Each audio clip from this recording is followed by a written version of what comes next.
و ثنا اور تعریف و توصیف مالک ارض و سماوات کے لیے، جو خالق کل کائنات بھی ہے اور مالک شش جہات بھی۔ اللہ جل وعلا کی حمد و ثنا کے بعد حضور نبی اکرم شفیع معظم تاجدار عرب و عجم فخر عرب و عجم شہنشاہ حسینہ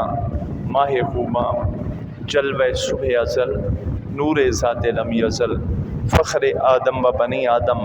معصوم آمینہ احمد مجتبیٰ محمد مصطفیٰ صلی اللہ علیہ وسلم کے حریم ناز میں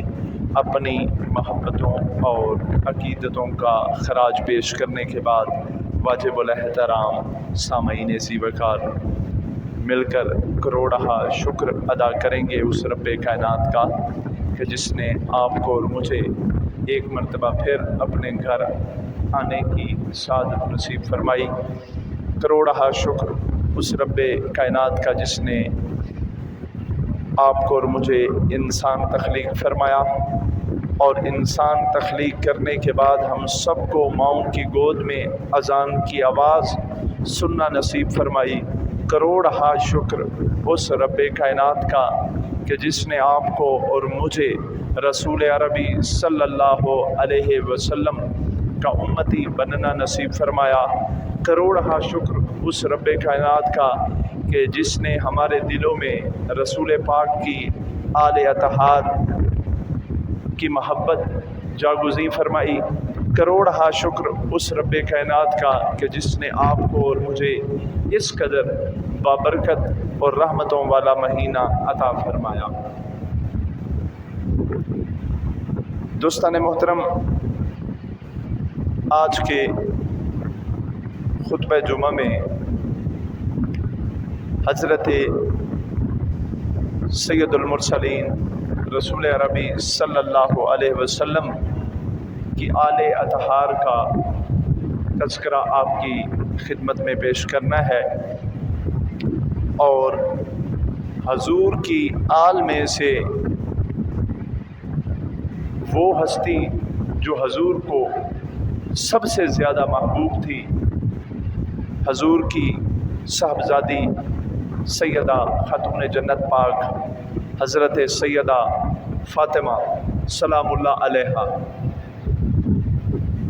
آپ کی شان میں کچھ چند گلہائے عقیدت پیش کرنے کی سعادت کروں گا۔ ہم اپنے سابقہ جمعہ میں ماہ رمضان کی نسبت سے ماہ رمضان کے فضائل اور ماہ رمضان کی برکت کا تذکرہ کر چکے تھے، اور اس مبارک مہینے میں ہی سیدہ پاک کا چونکہ وصال بھی ہے، اور اسی پہلے ہفتے کے اندر جو کہ ماہ رمضان بھی چل رہا ہے، تو اس وجہ سے انتہائی مناسب سمجھائیے بند کر نہیں پنکھا بند کر انتہائی مناسب سمجھا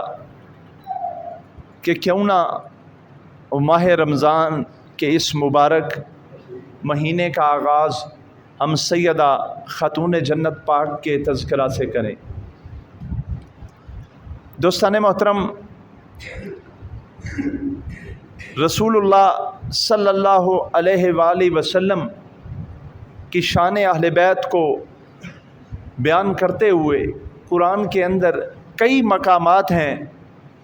جن پر اللہ تعالیٰ نے اس امت کو یہ ترغیب دلائی ہے کہ وہ اپنے نبی کی آل اولاد کے ساتھ نیک سلوک کریں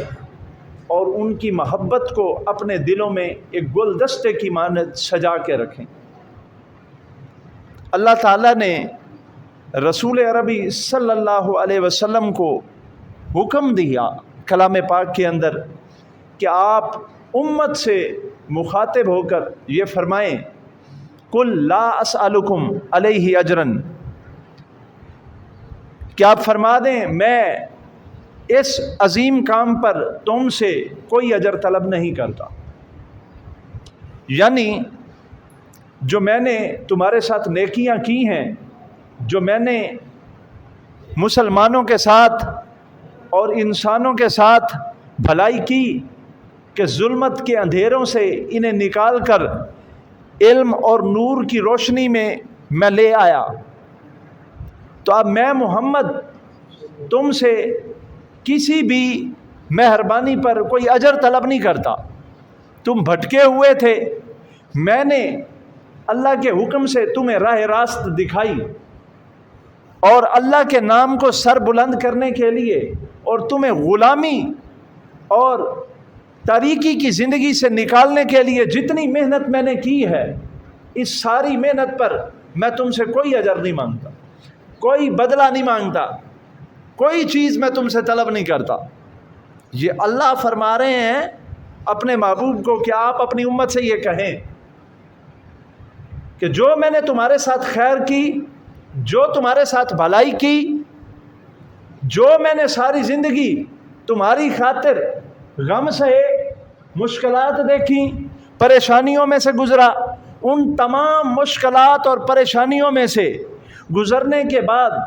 کوئی ایسی شے نہیں ہے جس پر میں تم سے کوئی مطالبہ کروں، کوئی اجر طلب کروں۔ نہیں، مجھے تم سے کچھ نہیں چاہیے، صرف ایک چیز کے بارے میں تمہیں حکم دیتا ہوں۔ اللہ کی طرف سے حکم ہے اور میری طرف سے یہ وصیت ہے کہ الا المودۃ فی القربی، کہ میرے قریبی رشتہ داروں کے ساتھ تم بھلائی کرنا اور محبت کرنا۔ تو دوستان محترم، یاد رکھیں اہل بیت اطہار کے ساتھ، حضور کے خاندان کے ساتھ محبت ہمارے ایمان کا لازمی جزو ہے، لازمی حصہ ہے۔ کوئی بھی انسان اگر حضور کی آل اولاد کی محبت کو دل سے نکال کر یہ سمجھتا ہے کہ وہ اپنا دین مکمل کر کے بیٹھا ہے، تو یہ اس انسان کی خام خیالی ہے۔ رسول پاک صاحب الاولاق صلی اللہ علیہ وسلم کی آل اولاد، آپ کا خاندان وہ عظیم خاندان ہے کہ جو بلا شبہ رہتی دنیا تک قائم رہنا ہے۔ تمام نسب، تمام خاندان، تمام تعلقات جس دن مٹ جانے ہیں، اس دن بھی اس تعلق نے باقی رہنا ہے، اس نسب نے باقی رہنا ہے۔ جب حضور نے قیامت کا منظر اپنے غلاموں کو سنایا تو حضور نے وہاں پر فرمایا کہ میں اس دن سے تمہیں ڈراتا ہوں جس دن تمام نسب ٹوٹ جائیں گے، تمام تعلقات ٹوٹ جائیں گے، تمام خاندان ٹوٹ جائیں گے، کوئی کسی کا نہیں بنے گا، کوئی کسی کو نہیں پہچانے گا۔ لیکن اس دن بھی میں محمد تمہیں یہ کہتا ہوں کہ میرا نسب باقی رہے گا، میرا تعلق باقی رہے گا، اور میرے خاندان کا تعلق تمہارے ساتھ باقی رہے گا۔ رسول پاک صاحب الاولاق صلی اللہ علیہ وسلم نے اپنی زندگی کے آخری وقت میں جاتے ہوئے جو امت کو وصیت کی تھی، وہ بھی یہی کی تھی کہ میں اپنا قرآن اور اپنا فرمان اور اپنی اہل بیت تمہارے درمیان چھوڑ کے جا رہا ہوں، ان کو مضبوطی سے پکڑنا اور میری اہل بیت کے ساتھ بھلائی والا رویہ اختیار کرنا۔ دوستان محترم، اہل بیت اطہار کو، حضور کے خاندان کو یوں بھی فضیلت اور برکت حاصل ہے، باقی جتنے نبی آئے ہیں، نبیوں کے ساتھ ان کے خاندان کا رویہ اچھا نہیں رہا، ان کے گھر والوں کا رویہ اچھا نہیں رہا۔ عموماً اگر آپ نبیوں کی زندگیوں کو پڑھیں گے تو نبیوں کے جانے کے بعد نبیوں کی اولاد اس نبی کے دین کو اس طرح سے سنبھال نہیں پائی جس طرح سے اس نبی نے دین امت تک پہنچایا تھا، اسی وجہ سے دین مٹ جاتا رہا۔ لیکن ہمارے نبی کے خاندان کی یہ عظمت و برکت ہے کہ ہمارے نبی کے ظاہری وصال کے بعد بھی حضور کے خاندان نے بالکل اسی ستون کے اوپر حضور کے دین کو قائم کیا جس عظمت اور رفعت کے ساتھ آمنہ کا لال اس دنیا میں دین اسلام کو چھوڑ کر گیا۔ اب ہم اہل بیت اطہار میں سے جس مقدس ہستی کا تذکرہ آج کے دن کرنے جا رہے ہیں وہ ہے رسول عربی صلی اللہ علیہ وسلم کی سب سے چھوٹی صاحبزادی سیدہ خاتون جنت پاک سیدہ فاطمہ سلام اللہ علیہا۔ دوستان محترم، رسول پاک صاحب الاولاق صلی اللہ علیہ وسلم کا یہ معجزہ تھا، یہ ان کی شفقت اور مہربانی بھی تھی کہ ان کا رویہ ہر انسان کے ساتھ ایسا ہوتا تھا کہ جب کسی انسان سے یہ پوچھا جاتا تھا کہ رسول پاک صاحب الاولاق صلی اللہ علیہ وسلم کا رویہ آپ کے ساتھ کیسے ہے، تو آپ کے گھر کے ہر فرد کو، آپ کی اہل بیت کے ہر فرد کو، آپ سے جڑے ہر انسان کو یہ لگتا تھا اور وہ یہی کہتا تھا کہ جس طرح محمد صلی اللہ علیہ وسلم کو میں دیکھتا ہوں تو مجھے یوں محسوس ہوتا ہے کہ محمد صلی اللہ علیہ وسلم سب سے بڑھ کر مجھ سے ہی پیار کرتے ہیں۔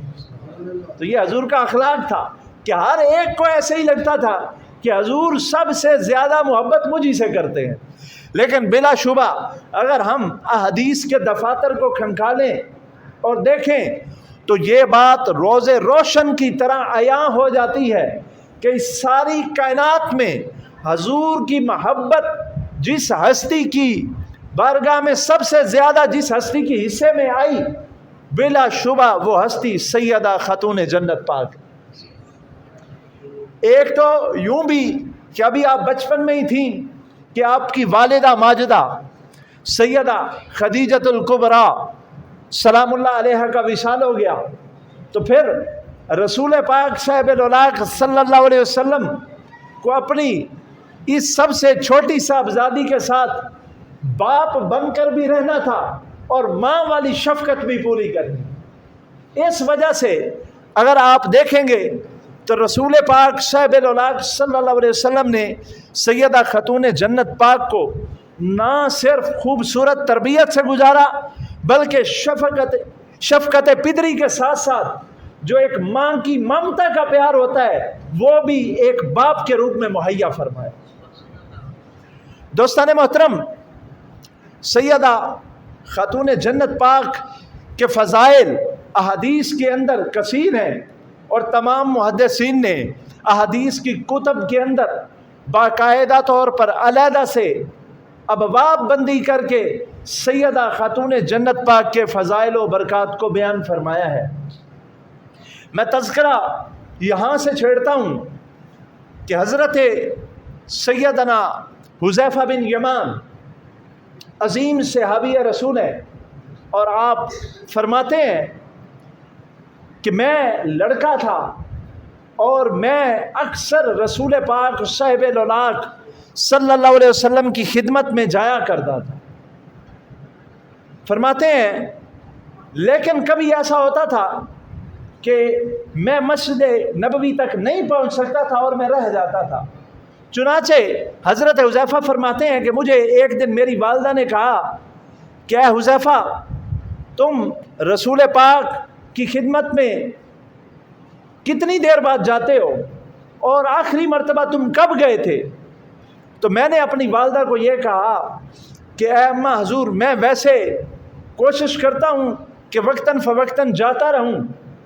لیکن مجھے حضور کی خدمت میں جاتے ہوئے ہفتہ لگ جاتا ہے، تقریباً ہفتے میں ایک مرتبہ میں حضور کی خدمت میں ضرور جاتا ہوں۔ تو حضرت حذیفہ فرماتے ہیں کہ مجھے میری والدہ نے کہا کہ تم ایک ہفتہ پورا حضور کے بغیر گزار لیتے ہو، تمہیں ایسا نہیں کرنا چاہیے، تمہیں یہ چاہیے کہ تم روزانہ حضور کے پاس جایا کرو۔ فرماتے ہیں حضرت حذیفہ کہ میری والدہ نے مجھے کہا کہ اب آج تم جاؤ حضور کے پاس۔ یہ ماں بیٹے کو نصیحت کر رہی ہے کہ تم حضور کی خدمت میں جایا کرو۔ تو حضرت سیدنا حذیفہ فرماتے ہیں کہ میں نے اپنی والدہ کو کہا حضور ٹھیک ہے، اگر آپ مجھے حکم دیتی ہیں تو میں حضور کی خدمت میں چلا جاتا ہوں۔ فرماتے ہیں کہ میں نے ارادہ کیا اور پھر میں جب جانے لگا نا تو مجھے میری والدہ نے کہا کہ میں جو تمہیں بھیج رہی ہوں نا اس میں میرا اپنا بھی ایک مقصد ہے، اس میں میرا اپنا بھی ایک مقصد ہے۔ وہ میرا مقصد کیا ہے؟ میں تمہیں اس وجہ سے بھیج رہی ہوں تاکہ تم حضور کے پاس جاؤ اور حضور سے اپنی بخشش کی بھی دعا کروانا اور میرا سلام عرض کر کے حضور کو یہ کہنا کہ یا رسول اللہ میری ماں کی بخشش کے لیے بھی دعا کرے۔ یہ ماں بھیج رہی ہے اپنے بیٹے کو حضور کی خدمت میں کہ آپ بیٹا جانا حضور کی خدمت میں، اور حضور کو یہ کہنا کہ میرے لیے بھی بخشش کی دعا اور میری ماں کے لیے بھی بخشش کی دعا کریں۔ تو حضرت حذیفہ فرماتے ہیں کہ میں نے اپنی ماں کو کہا ٹھیک ہے اماں حضور آپ کی نصیحت مجھے ہو چکی، اب میں حضور کی خدمت میں پیش ہوتا ہوں۔ فرماتے ہیں ماں کے ساتھ وعدہ کر کے میں چنانچہ حضور کی خدمت میں جا پہنچا۔ جب حضور کی خدمت میں جا پہنچا تو میں نے وہاں ظہر کی نماز پڑھی۔ ظہر کی نماز پڑھنے کے بعد حضور مصروف تھے، میں ویسے حضور کی باتیں تو سنتا رہا لیکن وہ میں نے اپنے والی بات حضور سے نہ کی کہ میں دعا کروانے کے لیے آیا ہوں، میری ماں نے مجھے سلام دے کر بھیجا ہے، میں نے وہ بات نہ کی۔ حضور اپنی تبلیغ کے اندر مصروف تھے اور لوگوں کو سمجھا رہے تھے، میں نے حضور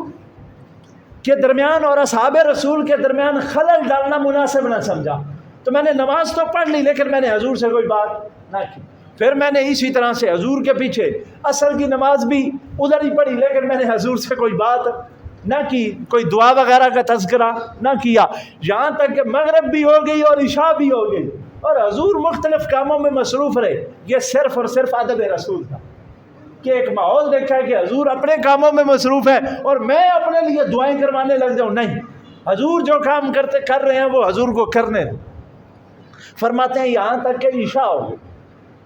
فرماتے ہیں جب عشاء ہو گئی نا تو اس وقت حضرت حذیفہ فرماتے ہیں کہ جب حضور نماز پڑھ کے عشاء کی گھر کی جانب جانے لگے نا، حضور گھر کی جانب جانے لگے تو میں حضور کے پیچھے چل پڑا، میں حضور کے پیچھے چل پڑا۔ اب حضور آگے آگے جا رہے ہیں اور میں پیچھے پیچھے جا رہا ہوں۔ حضور کو آہٹ محسوس ہوئی کہ میرے پیچھے پیچھے کوئی آ رہا ہے، تو حضور نے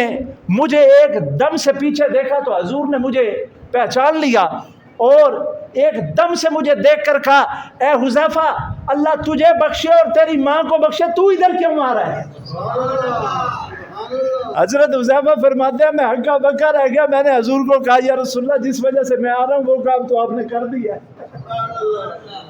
کہتے ہیں حضور نے مجھے مڑ کے دیکھا اور مجھے فوراً یہ کہا کہ حذیفہ اللہ تجھے اور تیری ماں کو بخشے، تو ادھر کیوں کرنے آ رہا ہے؟ فرماتے ہیں یا رسول اللہ میرا کام ہو گیا، مجھے میری ماں نے بھیجا تھا سلام دے کر، میں آیا تھا دعا کروانے، سارا دن بیٹھا رہا ہوں، مناسب نہیں سمجھا۔ اب آپ گھر جا رہے تھے تو میں نے کہا حضور کے پیچھے چلتا ہوں اور پیچھے جاتے جاتے کہوں گا ابھی میں نے آپ کو کہا ہی نہیں تو آپ نے پہلے ہی میرے لیے اور میری ماں کے لیے دعا کر دی۔ فرماتے ہیں یہ بات تو کی نا، اب میں حضور کے پاس کھڑا تھا تو وہاں پر حضور نے مجھے یہ فرمایا، وہاں پر حضور نے مجھے فرمایا حذیفہ اب تم میرے تک آئے ہو تو ایک بات نہ تمہیں بتاؤں؟ میں نے کہا یا رسول اللہ آپ ارشاد فرمائیں۔ تو حضور نے مجھے فرمایا کہ اے حذیفہ آج میرے اوپر آسمان سے ایک فرشتہ نازل ہوا ہے، ایسا فرشتہ نازل ہوا ہے جو پہلے کبھی زمین پر نازل نہیں ہوا۔ اس نے اللہ سے اجازت لی ہے کہ وہ محمد صلی اللہ علیہ وسلم سے ملنے کے لیے زمین پر جانا چاہتا ہے، تو اللہ تعالیٰ نے اس فرشتے کو اجازت مرحمت فرمائی اور اجازت عطا کرنے کے بعد ایک پیغام اللہ تعالیٰ نے اس فرشتے کو دیا کہ اگر تم محمد صلی اللہ علیہ وسلم سے ملنے کے لیے جا رہے ہو تو یہ پیغام جا کر محمد صلی اللہ علیہ وسلم کو دے دو۔ تو حضرت حذیفہ فرماتے ہیں میں سنتا رہا، حضور بیان کرتے رہے، میں نے پوچھا یا رسول اللہ تو اس فرشتے نے کیا پیغام آ کر آج آپ کو دیا ہے؟ تو حضور فرماتے ہیں کہ حذیفہ آج جو فرشتہ مجھ پر نازل ہوا اس نے آ کر مجھے یہ پیغام دیا ہے کہ اے محمد صلی اللہ علیہ وسلم آپ کے اللہ نے آپ کی صاحبزادی کو کائنات کی تمام عورتوں کی اور جنت کی عورتوں کی سردار بنا دی۔ جنت کی تمام عورتوں کی، نیک عورتوں کی سرداری اللہ تعالیٰ نے آپ کی صاحبزادی سیدہ خاتون جنت پاک حضرت سیدہ فاطمہ سلام اللہ علیہا کو عطا کر، اور اس کے ساتھ یہ بھی فرمایا اور جو فاطمہ کے بیٹے ہیں حسن و حسین، اللہ تعالیٰ نے ان دونوں شہزادوں کو جنت کے جوانوں کی سرداری عطا کر دی۔ تو یہ وہ پہلی حدیث ہے جو حضرت سیدنا حذیفہ بن یمان نے بیان کی اور جو احادیث کی کتب کی رونق بنی، اور پھر احادیث کثیرہ ہیں جن میں یہ فرمایا گیا کہ جنت کی جو سردار ہے، جنت کی تمام نیک خواتین کی سردار، وہ سیدہ خاتون جنت پاک سیدہ فاطمہ سلام اللہ علیہا۔ تو دوستان محترم، یہ سیدہ پاک کا مقام و مرتبہ ہے، یہ ان کی شان ہے کہ ان کی جنت کی سرداری کا پروانہ آسمانوں سے اللہ تعالیٰ نے نازل فرمایا۔ دوستان محترم، حضرت سیدہ عائشہ صدیقہ رضی اللہ تعالی عنہا، آپ احادیث کے اندر سب سے زیادہ سیدہ فاطمہ سلام اللہ علیہا کی شان بیان کرنے والی ہیں۔ حضرت سیدہ فاطمہ کی شان جس ہستی نے احادیث کے اندر سب سے زیادہ بیان کی ہے وہ اماں عائشہ صدیقہ سلام اللہ علیہا ہے۔ تو دوستان محترم، حضرت سیدہ عائشہ صدیقہ کی بارگاہ میں ایک صحابی رسول حضرت شجاع فرماتے ہیں کہ میں ابھی چھوٹا سا لڑکا تھا، میں اپنی پھوپھی کے ساتھ حضرت رسول عربی کے گھر گیا، سیدہ عائشہ صدیقہ کے پاس۔ صحابی فرما رہے ہیں میں اپنی پھوپھوں کے ساتھ حضرت سیدہ عائشہ کے پاس گیا، یعنی میری پھوپھو ان کے پاس گئی تھی تو میں بھی بچہ تھا، میں بھی ان کے پاس گیا سیدہ عائشہ صدیقہ کے پاس۔ تو میری پھوپھو نے سیدہ عائشہ سے پوچھا، اے اماں عائشہ، آپ یہ بتائیں کہ حضور کو ساری کائنات میں سب سے زیادہ محبوب کون تھا؟ حضور کو ساری کائنات میں سب سے زیادہ محبوب کون تھا؟ تو فرماتی ہیں کہ سیدہ عائشہ نے فرمایا کہ حضور کو ساری کائنات میں سب سے زیادہ جو محبوب تھا وہ سیدہ خاتون جنت پاک سیدہ فاطمہ تھی۔ اس حدیث کی راوی حضرت عائشہ ہے۔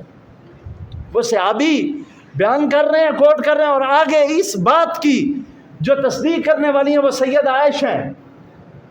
اب وہ صحابی فرماتے ہیں کہ پھر میری پھوپھو نے ان سے پوچھا کہ آپ یہ بتائیں کہ مردوں میں حضور کو سب سے زیادہ محبوب کون تھا؟ تو پھر حضرت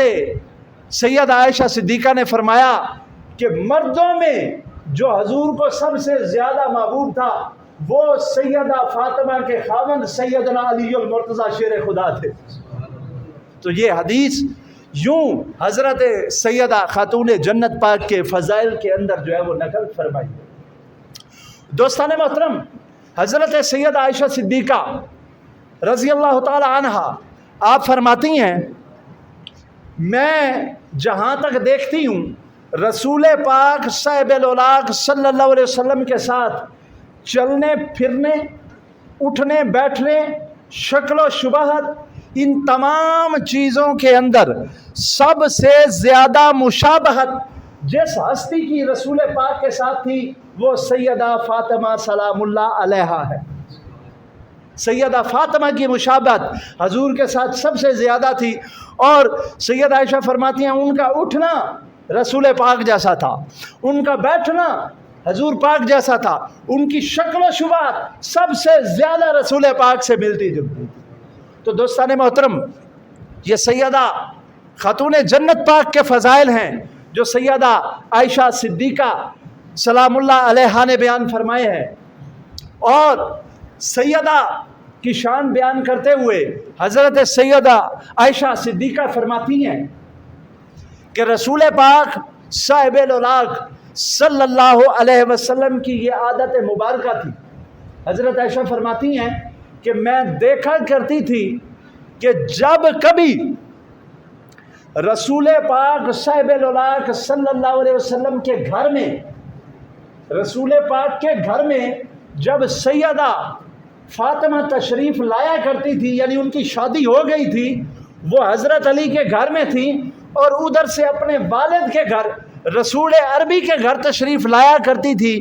تو حضرت عائشہ فرماتی ہیں میں رسول پاک کو دیکھا کرتی تھی جیسے ہی حضرت سیدہ فاطمہ حضور کے گھر میں داخل ہوتی تھی، حضور چارپائی کے اوپر بیٹھے ہوتے تھے تو حضور اپنی صاحبزادی کو دیکھ کر فوراً کھڑے ہو جایا کرتے. حضور اپنی صاحبزادی کو دیکھ کر کھڑے ہو جائے. اور پھر اتنا نہیں ہے کہ صرف کھڑے ہی رہتے تھے بلکہ آگے بڑھ جاتے تھے اور سیدہ کی جانب چلتے ہوئے جاتے تھے, انہیں دروازے سے لیتے اور ان کا ہاتھ پکڑ لیتے, ان کے سر پر بوسہ دیتے, ہاتھ پکڑ پر انہیں چارپائی کے قریب لاتے اور جس جگہ خود تشریف فرما ہوتے تھے اس جگہ پر اپنی صاحبزادی کو بٹھا دیتے. تو یہ سیدہ کا وہ ادب و احترام ہے جو امام الانبیاء کیا کرتے. دوستان محترم, صرف اتنا ہی نہیں, سیدہ عائشہ فرماتی ہیں جیسے رسول پاک کا پیار اپنی صاحبزادی کے ساتھ تھا, ایسے ہی حضرت عائشہ فرماتی ہیں جب کبھی بھی نبی پاک حضرت علی کے گھر تشریف لے جاتے تو سیدہ کا یہی طریقہ کار تھا. سیدہ اپنے گھر میں موجود ہوتی, حضور ان کے گھر میں تشریف لے جاتے تو سیدہ فاطمہ حضور کو دیکھ کر جیسے ہی حضور کو دیکھتی اور کھڑی ہو جاتی اور وہ آگے بڑھ کر حضور کا ہاتھ پکڑتی. اور ان حدیثوں میں یہ واضح طور پر لکھا ہے کہ آپ اپنے والد محترم کے ہاتھوں کو بوسہ دیا کرتی. یہ بزرگوں کا احترام اسی حدیث سے ثابت ہوتا ہے جو حضرت سیدہ عائشہ سے کوٹ ہے کہ حضرت سیدہ فاطمہ جب اپنے والد کا ہاتھ پکڑتی تھی امام الانبیاء کا تو ان کے ہاتھ کو بوسہ دیا کرتی تھی اور پھر ان کو پکڑ کر ادب سے لاتی اور جس جگہ پر سیدہ خود بیٹھی ہوتی تھی اس جگہ پر رسول پاک کو بٹھا. تو دوستان محترم, یہ باپ اور بیٹی کا آپس میں پیار تھا. اور صرف اتنا ہی نہیں, میرے نبی نے اس زمانے جاہلیت کے اندر یہ اعلان فرمایا کہ الفاطمہ تو بضعۃ منی, کہ یاد رکھ لو فاطمہ میرے جگر کا ٹکڑا ہے. اس حدیث کو لے کر اس حدیث کو کہ فاطمہ میرے جگر کا ٹکڑا ہے, تمام جو صوفیاء ہے خصوصاً حضرت محی الدین شیخ ابن العربی اور حضرت مجدد الفسانی, آپ کا یہ نظریہ آپ فرماتے ہیں کیونکہ یہ الفاظ صرف حضور نے سیدہ پاک کے لیے استعمال کیے ہیں کہ سیدہ میرے جگر کا ٹکڑا ہے. یہ الفاظ کائنات میں کسی اور کے لیے حضور نے استعمال نہیں کیے, لہٰذا سیدہ نہ صرف تمام خواتین میں سب سے افضل ہے بلکہ کائنات کے تمام مردوں سے بھی حضور کے بعد سب سے افضل سیدہ خاتون جنت پاک ہے, کیونکہ حضور کے جسم کا باقاعدہ ٹکڑا ہونے کا اعزاز سیدہ فاطمہ سلام اللہ علیہا کو نصیب ہوا. دوستان محترم, اور اتنا ہی نہیں, حضور نے یہ فرمایا کہ جس نے میری بیٹی کو ناراض کیا اس نے مجھے ناراض کیا, اور جس نے میری بیٹی کو راضی کیا اس نے مجھے راضی کیا. یاد رکھ لیں اہل بیت اطہار کے ساتھ, حضور کی اہل بیت کے ساتھ یہ پیار اور محبت جو حضور خود فرمایا کرتے تھے یہ ہمارے ایمان کا حصہ ہے. اگر ہمارے دلوں سے اہل بیت اطہار حضور کی اہل بیت کی محبت نکل جائے تو یاد رکھ لیں نہ ہماری نمازیں کسی کام کی ہیں نہ ہمارے روزے کسی کام کے ہیں اگر ہمارے دلوں میں اپنے نبی کے خاندان کی محبت نہیں ہے. اور یہ بھی دیکھیں کہ سیدی رسول اللہ صلی اللہ علیہ وسلم نے اپنی بیٹی کی تربیت کیسے کی ہے, تربیت کیسے فرمائی ہے. میں ایک حدیث پڑھ رہا تھا جس میں رسول پاک صاحب الاولاق صلی اللہ علیہ وسلم کی ازواج کا تذکرہ تھا. رسول پاک صاحب الاولاق صلی اللہ علیہ وسلم کی کئی ازواج تھی اور کئیوں کا وصال بھی ہوتا رہا, پھر بھی آخری وقت تک حضور کی ازواج حضور کے ساتھ رہی. اب حضور کی بڑی صاحبزادیوں کا انتقال ہو گیا تھا. حضور کی صاحبزادی صرف سیدہ خاتون جنت پاک تھی, حضور کے صاحبزادوں کا بھی انتقال ہو گیا. تو یوں حضور کے گھر کے اندر اگر کوئی اولاد تھی تو وہ سیدہ خاتون جنت پاک تھی. حضرت سیدہ سودا فرماتی ہے کہ میں بیمار ہو گئی. یہ رسول پاک صاحب الاولاق صلی اللہ علیہ وسلم کی زوجہ محترمہ ہے, امت المومنین سیدہ سودا سلام اللہ علیہا. آپ فرماتی ہیں میں بیمار ہو گئی اور میری طبیعت ناساز تھی، میں نے اپنے گھر کے اندر جھاڑو نہ دے پائی۔ حضور کی تمام ازواج اپنے گھر کا کام خود کیا کرتی تھی، حضور کی ازواج بھی، اور حضور کی صاحبزادی کے تو کیا کہنے، حضور کی صاحبزادی کے تو کیا کہنے، ساری رات عبادت میں کھڑے ہونا ہے اور پھر سارا دن چکی چلانی ہے، اپنے بچوں کی پرورش بھی کرنی ہے، اور دن اور رات سوائے اللہ کو راضی کرنے کے اور کوئی کام نہیں۔ حضرت سیدہ سودا فرماتی ہیں کہ میں بیمار ہوئی اور میں اپنے گھر کے اندر جھاڑو نہ دے سکی، تو میں نے حضرت سیدہ فاطمہ کو بلایا کہ اے میری بچی فاطمہ، میری آج طبیعت ٹھیک نہیں ہے، میں جھاڑو نہیں دے سکی، تو تم ایسا کرو میرے گھر میں آج جھاڑو دے۔ فرماتی ہیں کہ جب میں نے سیدہ کو فرمایا نا تو سیدہ کی آنکھیں تر ہو گئی اور کہنے لگی اماں آپ مجھے یہ کیوں کہہ رہی ہیں کہ آج میرے گھر میں جھاڑو دے دو، میں آج بھی جھاڑو دے دیتی ہوں اور میری اماں پریشان نہ ہو، میں ہمیشہ روزانہ آ کر آپ کے گھر میں جھاڑو دے دیا کروں گی۔ یہ رسول پاک کی تربیت، یہ رسول پاک نے اپنی صاحبزادی کی تربیت فرمائی ہے۔ خدا کی قسم حضرت علی سیدہ کے وصال کے بعد دن رات روتے تھے اور آپ بار بار یہی کہا کرتے تھے کہ سیدہ اس دنیا سے چلی گئی لیکن اس نے ساری زندگی میں کوئی ایسی خواہش مجھ سے نہیں کی جسے میں پوری نہ کر سکوں، جسے مجھے مشکل ہو۔ اور پھر تربیت کیا ہے؟ تربیت کیا ہے؟ جس طرح میرے اور آپ کے آقا نے اپنے لیے فقر اختیاری کو قبول کیا ہے، سب کچھ ہونے کے باوجود سادہ زندگی بسر کی ہے، اسی طرح اپنی اولاد کو خصوصاً سیدہ پاک کو بھی یہی سمجھایا ہے کہ اپنی زندگی کو بالکل سادہ گزارے۔ دوستان محترم، ایک باپ کو بیٹی کی تربیت کیسے کرنی چاہیے؟ ایک باپ کو اپنی بیٹی کو یہ سکھانا چاہیے کہ اسے گھر کے اندر تنگی اور ترشی آ سکتی ہے، گھر کے اندر مشکلات سے واسطہ پڑ سکتا ہے، اس صورت میں اس نے کیا کرنا ہے؟ اس نے کیا کرنا ہے؟ اس نے اپنی لو اللہ کے ساتھ لگانی ہے۔ سیدہ اتنا اپنے گھر کے اندر کام کرتی تھی کہ سیدہ کے ہاتھ پھٹ گئے، اور خیبر فتح ہوا، مسلمانوں کے پاس کئی غلام آئے، مال غنیمت آیا، حضرت علی نے یہ کہا سیدہ پاک کو، کیا سیدہ پاک حضور کے پاس کتنے غلام آئے ہیں، آپ ایسا کریں آپ حضور کی بارگاہ میں چلی جائیں، آپ کام کر کر کے تھک جاتی ہیں، آپ حضور کی خدمت میں جا کر پیش ہوں اور حضور کو جا کر یہ فرمائیں کہ وہ آپ کو ایک باندی، ایک نوکرانی ہدیہ کر دیں۔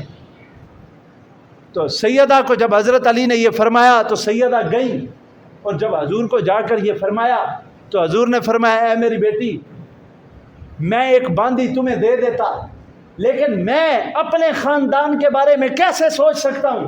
جب کہ میرے اصحاب صفہ بھوک کے اندر ہے، وہ اصحاب صفہ جن کے پاس، وہ نبی کے غلام جن کے پاس کھانے کے لیے کئی کئی دنوں تک کچھ نہیں ہوتا۔ حضور نے فرمایا میں اپنے خاندان کے لیے کیسے سوچ لوں جب کہ میرے اصحاب صفہ بھوک میں ہوں۔ اور حضور نے فرمایا اے میری بیٹی، تم جن قدموں پر آئی ہو انہی قدموں پر چلی جاؤ، ہاں میں تمہیں اس سے بہتر ایک وظیفہ دے دیتا ہوں، وہ وظیفہ کرتی رہنا، اللہ تعالیٰ تمہارے گھر کے اندر کوئی تنگی نہیں لائے گا۔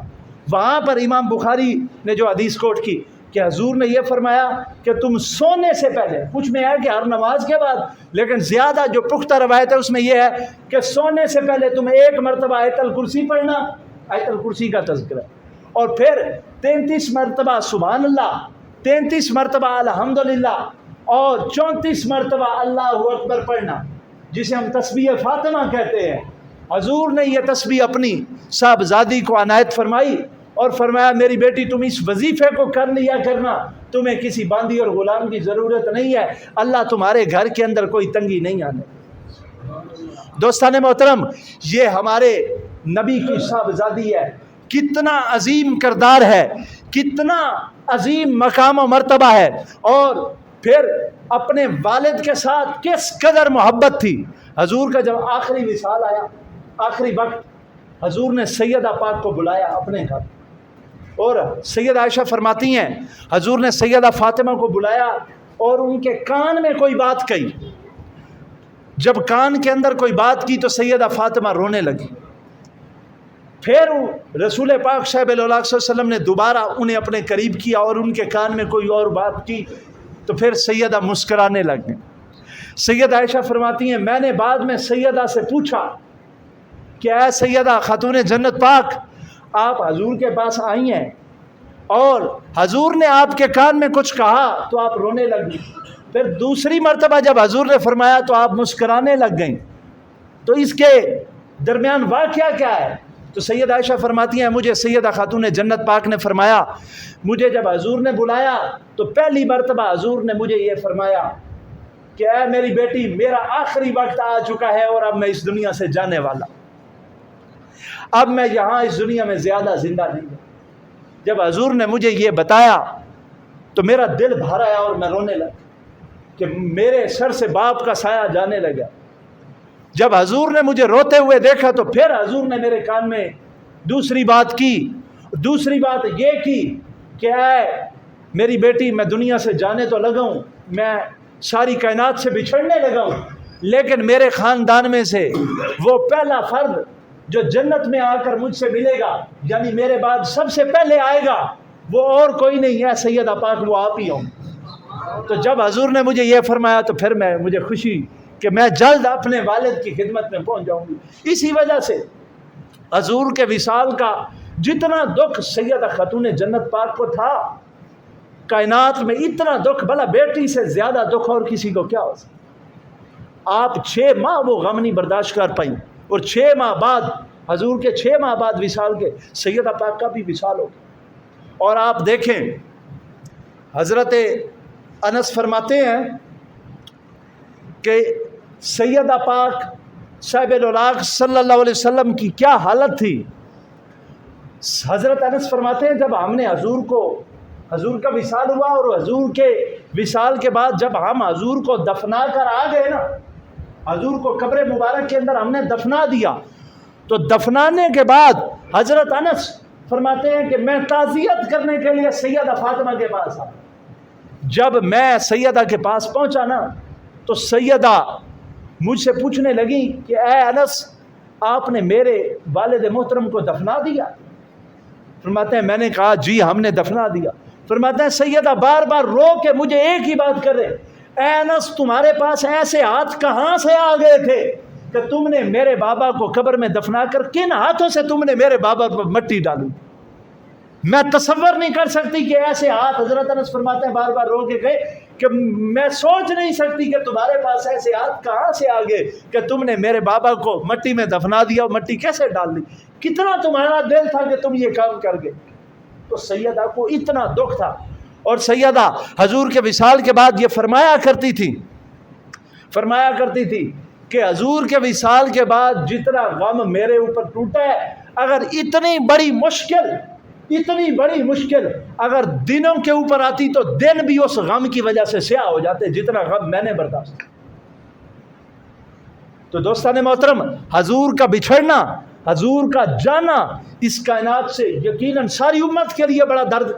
یقین جانے زمین کے اوپر قیامت آئی نہیں ہے، لیکن اگر کوئی قیامت آئی ہے تو وہ اس دن قیامت تھی مدینہ میں جس دن رسول پاک کا وصال ہوا۔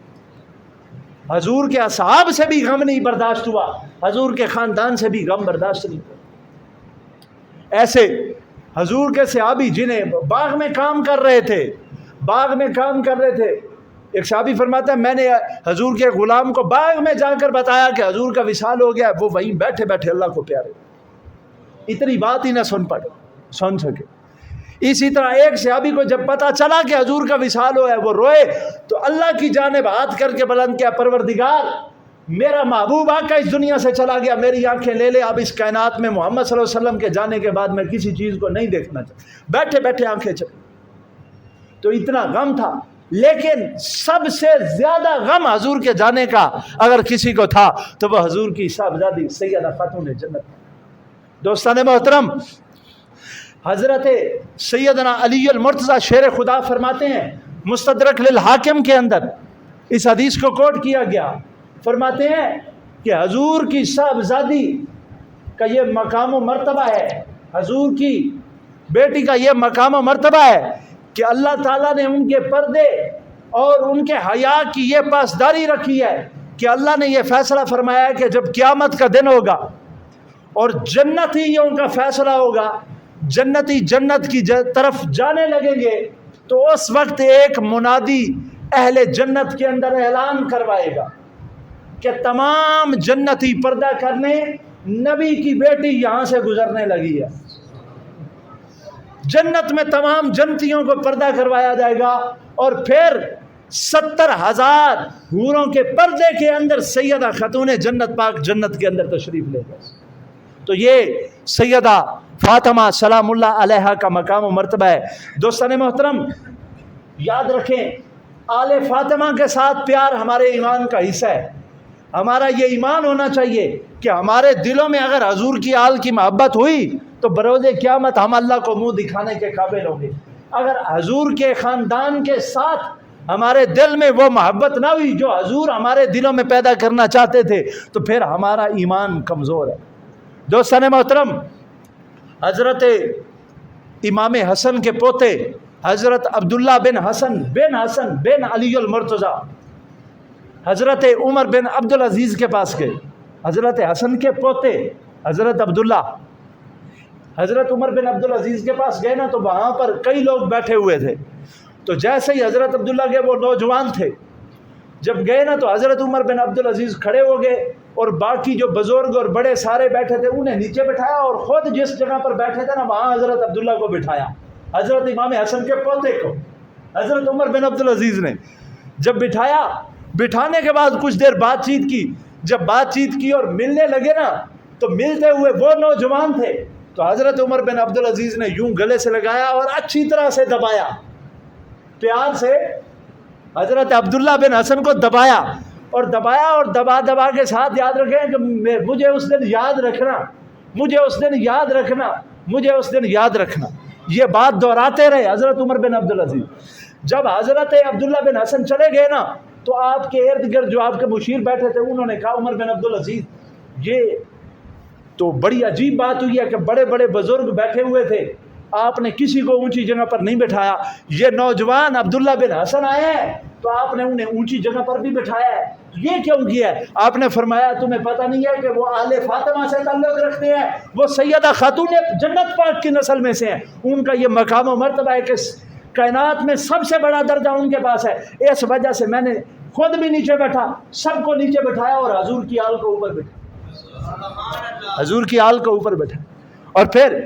انہوں نے پوچھا آپ کے مشیروں نے، یہ بات تو چلے ٹھیک ہے کہ وہ حضور کی آل تھے تو آپ نے انہیں اوپر بٹھایا، لیکن آپ نے جب انہیں سینے لگایا تو آپ انہیں دبا رہے تھے،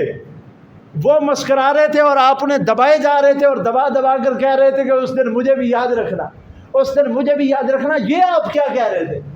آپ نے فرمایا اے میرے دوستو سن لو،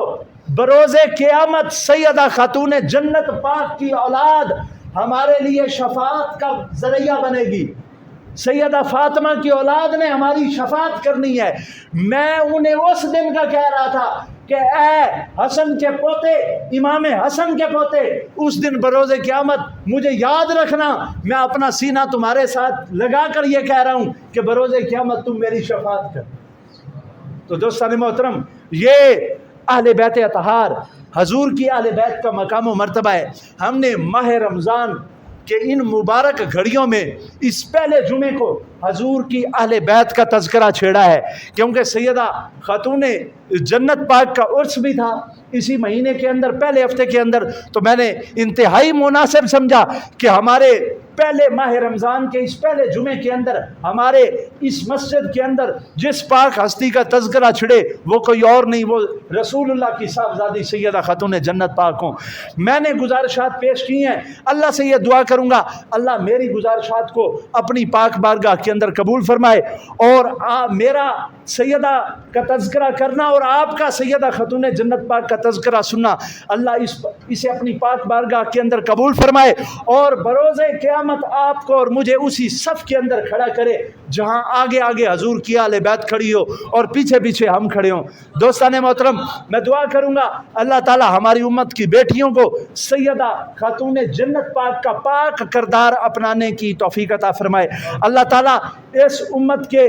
نوجوانوں کو حضرت امام حسن و حسین کا کردار اپنانے کی توفیق عطا فرمائے، اور اس امت کے بڑوں کو اپنی بیٹیوں کی تربیت اسی طرح سے کرنے کی توفیق عطا فرمائے جس طرح سیدی رسول اللہ نے اپنی صاحبزادی کی تربیت فرمائی۔ اللہ تعالیٰ حضور کی آل کا صدقہ آپ کی اور میری بخشش فرمائے۔ وآخر دعوانا ان الحمدللہ رب العالمین۔ سنت ادا فرمائے۔